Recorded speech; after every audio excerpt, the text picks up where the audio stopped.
another episode of Creating Powerful Impact. I'm your host, Shay Wheat, founder of Grace and Ease Productions. And today I'm excited to have this individual on. It's been a challenge between both of our calendars. We've had to reschedule and do this and do the other, but it's finally happening. I'm so excited because Ollie is somebody that is worth listening to. So I'm excited to introduce you to Ollie Matthews, who is a functional medical medicine doctor, a nutritionist, a certified health coach, and he has really become the go-to guy for stressed out, high-achieving entrepreneurs to go from the brink of burning out to really true peak performance one day at a time. And I know there's a few of you that are on here listening. So that's why I'm really excited to have Ollie joining us on the Creating Powerful Impact stage. What's going on, Ollie? Hey, thank you for having me. And again, apologies for it taking so long, but we're here right now. It's all in divine timing, right? Exactly. It's supposed to happen now. Different time zones. Right, across the pond. But that's why I love, virtual live events. Like this is a live event. So just shows you the power that you can have within it. But I'm excited because I would love for you to support our audience and really sharing some just diamonds in regards to burnout, right? Okay. So a lot of my audience, a lot of my colleagues, a lot of people I know work a lot. They stress out, they're building their business, they're scaling, they're growing, and health kind of goes to the side. Yep. It's not seen as important, or it's like not the most important. So can you share with us how you support high achieving entrepreneurs to really go from that brink of burnout to peak performance, and then how it supports them in everything they do going forward? Yes, the place where we have to start is where that individual currently is at. And everyone is going to be at different levels of potentially burning out. So the way I speak to someone is that I look at their symptoms. If someone is waking up through the night and needing to go to the toilet multiple times, then chances are their body's under a lot of stress. If their head's hitting the pillow and they're tired and wired, they're under stress. If they're waking up and needing caffeine, the body's under stress. Now, occasionally going through the stress is okay, but we need to realize, and so many people don't, and I have a story that my dad died when I was 15 because he was overly stressed. He was 47 years old, and he was the guy providing for his family. He had signs. There were sleep issues, there were migraine issues, and just constantly overworking. And I see so many entrepreneurs that are seeing these signs. There may be excess body fat around the stomach. Could be that there's hormonal issues. There's irregular periods or early menopause, or just really high symptoms going through the menopause for women. With guys, low testosterone. It could be that there's brain fog going on and afternoon energy dips. And it just, the problem is we think that it's going to take a lot to sort this stuff. And if I'm honest, some people are so extreme and so severely stressed that it will take a lot. But we only have to look at doing one single thing at a time. And it's a process that time is going to move forward, whether we like it or not. Now, one thing that guarantees is that we're not going to stay in the same place. We're either going to improve our health, or it's going to get worse with the stress that gets thrown at it. And so I will take someone that will be truly stressed out, and we look for the lowest hanging fruit. And it's not sexy when we say that. We have to try and as marketers label these products to be a bit sexier than they are. The first thing I'll look to do with people is, can we get to sleep at the same time for a couple of weeks? And can we wake up at the same time for a couple of weeks, including the weekend? We look at their food diary. We see what's actually going on with that. Ideally, in an ideal world with the clients I work with, I want to see their latest blood test results. Maybe they've got historical results, and we look at potential nutrient deficiencies that are going on. I have a very, very in-depth onboarding process, but it's simple to complete. So it gives me different questions in my health screening. Are you getting cold hands and feet? Do you struggle with energy after meals? Do you get bloated? Like all these different things that give me symptoms, which tell me where to actually start. But the trouble is that a lot of the times as entrepreneurs, a lot of the times as highly driven individuals, one of the things we do is we chase dopamine. We chase this this feel good, this contentment side of things. We chase this neurotransmitter, which becomes quite addictive. Now, I don't want to take that away from people, because that's one of the reasons they've become so successful in their business, because we want to get to a level and scale it. But we do have to realize when we get to a certain level, we can just chill a little bit and take our foot off the gas so we can grow in other ways. Now, I see what people do is that they haven't done anything and they know they need to change something. So they look for the quickest way to do it. So we see these dopamine releasing programs that are sexy to shout about on Facebook, on Instagram, on LinkedIn, on these places. We'll see people that want to do 75 hard. Maybe they go to some severe extreme diet side of things. They go and do long fasting. They go and do loads of ice baths and these sorts of things. There's 3 levels that we look at, and 80% of the results are in the first level. And that is just building these foundations that if we can get okay with our sleep, if we can get pretty much 85% of our food being whole foods that agrees with our body, if we can balance our blood sugar levels by getting good levels of protein throughout the day, not having carbohydrates on their own, and if we can keep hydrated and breathe good air, then we look at vitamins and minerals and things like that. If we can work on these foundations, I've got this obsession with Everest. I love the thought of climbing Everest. The thought, it's something thought, which I'm looking to do. Not doing it, just the thought of it. Okay. I have got this goal to do it by the time I'm 47. When my dad died at 47, my birthday is the 21st of May, which is around climbing, like peak climbing season. So the goal is to do it in 10 years. Now, in order to climb Everest, we have to look at this analogy of health as in Everest. It is going to be hard to reach the top, but there's 2 things that we have to look at, is that so many people want to climb the mountain without getting cold. And secondly, this peak, like reaching the summit, isn't the goal. The goal is to get to the summit and back down safely. Mm-hmm. Most of the deaths on Everest happen when we're actually coming down because our eyes off the ball. So many people hit these goals and then they start free falling back down. Then there's a hole that there's like so many dangerous things, loose snow there, and there's rocks and there's avalanches and all these things that we forget, because we've hit that first goal, we've taken the pictures, we've got the social proof, we've done it. And so many people, they'll do a transformation, they'll smash this transformation and then go back to where they were before. Now, the way we work our health, again, when you climb Everest, you have to do it in rotations. The first thing you do is get to base camp.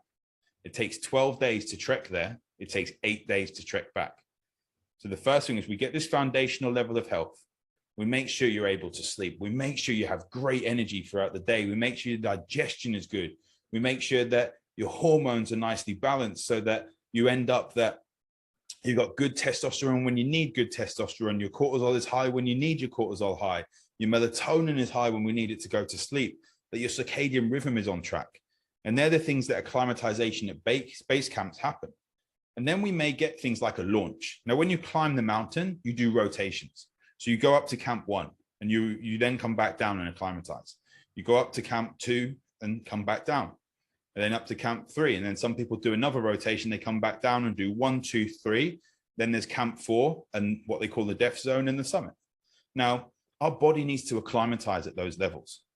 So when we see people that are going straight in with 75 hard, for example, which I use that because it's very well known. And some people are getting results for it. But the premise is that you're going to do 2 workouts a day, one of them outside. I believe it's 45-minute workouts. It's making sure you drink a certain amount of water, read a certain amount of books, personal development books, I believe it is, and not have a cheat meal, follow a diet for 75 days. Now, if you get to day 12 and you fall off, then you go back to day 1. So it's a mental fortitude challenge. And that's what it was designed for. But I see so many people that haven't acclimatized at base camp with their health. They aren't going to the gym twice a week. And who says they even need to go to the gym? It's the first mistake people make, is that we look at health as the same as fitness. So therefore you can be healthy, or you can be fit without being healthy. Believe me, I used to be a competitive bodybuilder. 2012 was my last show. I then went into endurance and working with professional endurance athletes. So I naturally wanted to train like them. I then tried to run marathons and do 100-mile bike rides and things like that. I was fit for that purpose, but it was not healthy. I then ended up burning out and nearly blowing both my Achilles tendons out. So it's very much that healthy doesn't necessarily require going to the gym. It helps, but fitness is something which people look at. I want to lose weight. What's the first thing people say? I'm going to go to the gym. I want to go and like whatever it is, I want to get fit. I go to the gym. Not I want to get healthy, so I'll improve my sleep, I'll improve my gut health, I'll get my energy levels good, so my body really doesn't stress out too much. And that way, once we get that resiliency built up, we end up that whatever life seems to throw at us, our body will bounce back from that. So many it's its own ecosystem, right? Exactly. Like it'll have, now I am not a medical doctor of any sort, but it's like you've got all your red blood cells and your white blood cells, and like things will come in and fight whatever is showing up because it knows what that base camp is, right? So depending on what your base camp is, it's either going to be able to work at a super high achieving level if its base is solid, versus if it's not solid, then things are going to be falling through the cracks, essentially. Exactly. And we justify it as well because we're too busy. Yes. And it's hard. That I've been traveling. I have clients and they travel all around the world. I've done things where I'm basically I call it the CHO, the Chief Health Officer. And I've gone around with clients. I've stayed with them. We've gone through a whole week to make sure that they're able to fit things in their routine. They know what to get at the store. Their PAs are able to prepare food. I've even done things where they say they're traveling to, there was Dubai we went to, and we scouted out all the actual restaurants around there to know these are pretty good options. Get these meals delivered for him when he gets there, so he hasn't got to think about these things. And like just making sure there's no things, there's no guessing, there's nothing left on the table. If like they're at a hotel, this is what they can have on the menu. But I find that we justify things. We justify we're too busy to do it if we try and do too much, because we can. Our subconscious will let us. If you try and do 2 workouts a day for 75 days, we can justify falling off of that, right? Mm-hmm. So getting back to the original question of how do we work with someone, we do the smallest possible thing so their subconscious cannot justify using an excuse. For some people, that has been literally taking an omega-3 supplement.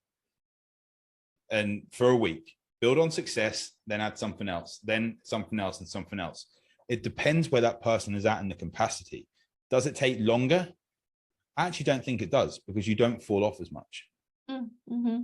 If you constantly, it just becomes like a habit. Exactly. And so then you're just adding on to the habits, essentially. Exactly. And then suddenly things just click. I had a guy today that his gut has had issues for, he said, over half his life. I think he worked out it was like 26, 27 years. He's had gut issues. And we've started sorting them out. And we're 4 months down the line. And everything has just started to click. And the last month, now we've focused on those foundations. So his body's been where it needs to be. And he's dropped 6 kilos in the last 2 months after we built those foundations. Now, if we'd have gone in and done a really severe calorie deficit and smashed him with workouts, then he might have lost the weight quickly, but his body wouldn't be in a position to keep that intensity up and would more than likely get sick. Now, we've made it easy for him. His sleep scores on his Oura ring are the highest they've ever been. I look at heart rate variability, a marker of stress on the body. It's the highest it's been for a long while. And there's so much technology now as well. When you look at Oura rings, Fitbits, Whoop bands, Apple Watches, Samsungs, Garmin's, all these things, we can track where our stress levels are at. And we can start to see where we need to plug the gaps. Now, have you seen somebody come in where like their body has just gone numb? Where it's just like I don't like, and it's just, I don't think that I am stressed, but they've just constantly lived in a state of stress that is now the norm. Yeah, I see people that have been through a lot of trauma, and trauma is very individual on the person. And something that I've been through different traumas over my life. There was some trauma in childhood. I lost my dad when I was 15. Then extreme overtraining was traumatic. Disordered eating of like exercise bulimia and binge eating episodes, that was different trauma. And finally completely overtraining and fully burning out when I was doing endurance work. Now, I see people downplay trauma because they haven't had the sexual assaults or the military trauma, like they haven't been to war. And every single person's traumatic experience is an individual. I think people, but we can underestimate that and what we've been through. Now, I'm 37 years old. My body now is based on every single experience I've had since before I was born, since there was my mum and dad conceived. And even before then, you could think about quality of eggs, quality of sperm, and all that sort of stuff. And you look at transgenerational trauma. You look at, there's evidence that grandchildren and great-grandchildren of survivors of Auschwitz still have high levels of trauma in their body. Children that were born after 9/11 from survivors of 9/11 and people that were in New York on that day and in the US on that day still have signs of trauma. And we have different parts in our brain which will remember these stresses.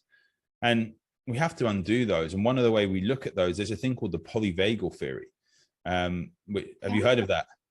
So we actually ran an event where Steve Porges came and spoke. Yeah.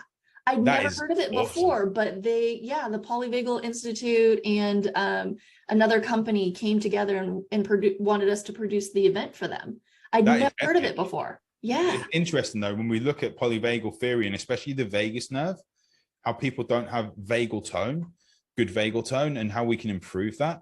It's if anyone's not aware of it, it's a nerve at the base of our brain axis, and it sends signals up and down to the gut, to other organs. And when we get into a highly stressed state, so we have fight, flight, freeze, there's a fight, flight, fawn, and freeze that people have with different modes. And we can be in this freeze mode without even realizing it. And we get really frustrated. And it might be that there's constant self-sabotage that happens. And we just don't know why we're not progressing. We don't learn to love ourselves. And this trauma could be from childhood that we're dealing with now. And this is where myself, I have to pull in experts. I've got a very, very, very good colleague, a hypnotherapist, who's worked wonders with myself, with fear of public speaking, with fear of flying, with relationships, things going on, with loving myself, but also like worked with some of my clients. And I think that's one of the powers of a good practitioner, is that we have this network to build on. So like knowing that, like, I've not met Stephen Porges, but I've read his books, and like his work is amazing, and the theory behind it. I worked with a couple of doctors who teach some of the methods in the polyvagal theory, and we look at that amount of stress. One of the things that's obvious is that we're still beating ourselves up, right? Mm-hmm. It's a form of self-harm without actually realizing it. Yeah, that's crazy. Geez, we could probably go down multiple rabbit holes from here. Yeah. Would you mind talking a little bit about, you said earlier, brain fog, brain health, focus. Can you share maybe some thoughts or ideas of what somebody could do now to support that brain health and increase their focus? I think one of the biggest things is sleep and sleep quality. If we go through good cycles of sleep, we start to regenerate cells, and we start to clear out in our brain the neurons. We clear out dead neurons, and we start to have cellular regeneration. So if we get good recovery, we start to be able to have more neuroplasticity. So one of the things that I do see with people that have been through a lot of stress, I always ask people if they've hit their head or been knocked out. because if you do that with certain amounts of stress, we have these things called glia cells. And then we get into this glia priming, or microglia, depending on where you're from, accent-wise, like microglia cells. And what they are, they're basically like the trash collectors in the brain. So they'll clear out the dead neurons. And they can get overactive. So we go through stress and we're pushing and pushing and pushing and pushing. And then when they're highly stressed and we go through this severe level of trauma, they then get primed and they don't switch off. There are some studies that are showing that we can eventually, through lengthened sessions of autophagy, so lengthened fasts, like water fasts, not necessarily your intermittent fasting and things like that, but longer fasts, could shrink them to the degree that we then can create new ones. But there's still research needed to be done in that at the moment. But once these get switched on, they're primed. And it might be that someone who has a little bit of a reaction to gluten ends up that they're fine after a couple of days or a day or so. Someone that has primed glia cells has gluten and they're in bed for 4 days. They're really depressed. It could be that if we have an argument with a partner or a boss or a colleague, then you just get a bit wound up. But then someone with primed glia cells literally pushes them into a state of depression, or like they push hard with training and they need 4 or 5 days to recover. They push and then they need more recovery time. And I think that if you're not at that level of primed glia cells, we still need to look after how well we can recover. When we look at what happens overnight, I always have this analogy of an airport, that if you have JFK or LAX or Heathrow Airport, during the day, there's planes coming and going left, right, and center every 2-3 minutes, maybe even more frequent than that. But at nighttime, there are things that are still vital for the running of the airport. There's repairs that are done. There's admin work. There's cleaning. There's restocking. All these things that if that wasn't done, your airport wouldn't function. And that happens at nighttime. The clearing out of the waste, the restocking of the cells and regeneration, detoxification, all happens when we sleep, when we get into good levels of sleep. Now, what happens is that a lot of people don't have good blood glucose management to be able to go through the night to sleep. So what happens is they have ups and downs in glucose. When the glucose goes low, what happens is that cortisol, the stress hormone, spikes. As a result, that the job for cortisol is to get our glucose up so it fuels our brain. Now, we do that first thing in the morning. So if we do that through the night, we have this low and then a kick in cortisol. Usually our body is saying, oh, it's morning, we're going to wake up. Now, in the morning as well, what then happens is that people hit the snooze button. Well, we need to have our cortisol go up in the morning and then slowly come down. It's called the cortisol awakening response. Now, the trouble with having a snooze button is people hit that snooze and they go up, oh, up, up. It's like a few false starts. So we then get our circadian rhythm, our body clock just gets completely out of whack. So our circadian rhythm, our diurnal cortisol rhythm goes out of whack. So we end up having things like caffeine to plug the gaps. We always say that caffeine is taking energy from tomorrow to fuel today. Mm-hmm. And it's not to say that I don't have caffeine. I do. But if you're having caffeine in the first 90 minutes and you have an afternoon energy dips, just try not having that in the first 90 minutes and just see what happens with that, the energy dips. Yeah. We could go into the science about it, but it's basically to do with adenosine receptors and caffeine. So that's so like pretty much sleep is the thing that will support brain, a lot of things, right? Your health, your brain function, your gut, everything, because it gets all cleaned out and reset everything for you. So it's really taking a look at how you can have reoccurring sleep at the same time and waking up at the same time to get on that rhythm. So then your body's like, okay, this is how we can keep moving forward. Yeah, if you imagine an orchestra, a live orchestra with loads of different instruments. Sleep is the thing that gets the conductor at the right place. The conductor being the brain that tells you that this is where we start. If we don't have that conductor in place and the instruments, the musicians don't even have music that they know how to play. They're just going to be different timing, different tempos. It's going to sound horrible. I come from a music background as well, so it's going to sound ridiculously horrible. But if we imagine our brain is that conductor that is actually like telling people to do what it needs to do at the right times, and that's what happens when we have a good circadian rhythm. If we get good sleep, we charge up that conductor, and we make sure that conductor's music, like the music in front of him or her, is literally the music that's in front of the musicians, which are our organs and hormones. Yeah, that makes sense. Oh my goodness, Ollie, this has been fascinating. I know you can continue to go on and on and on, and you just are a wealth of information and knowledge. If people wanted to connect with you, stay connected with you, what is the best way to do that? And do you happen to have a gift for our audience? So I have a hacks to reduce stress and eliminate brain fog guide, which is available at olliematthewshealthcoach.com. But also if you go on social media, it's at Ollie J Matthews. So it's Ollie with an IE, OLLIE J Matthews with a double T.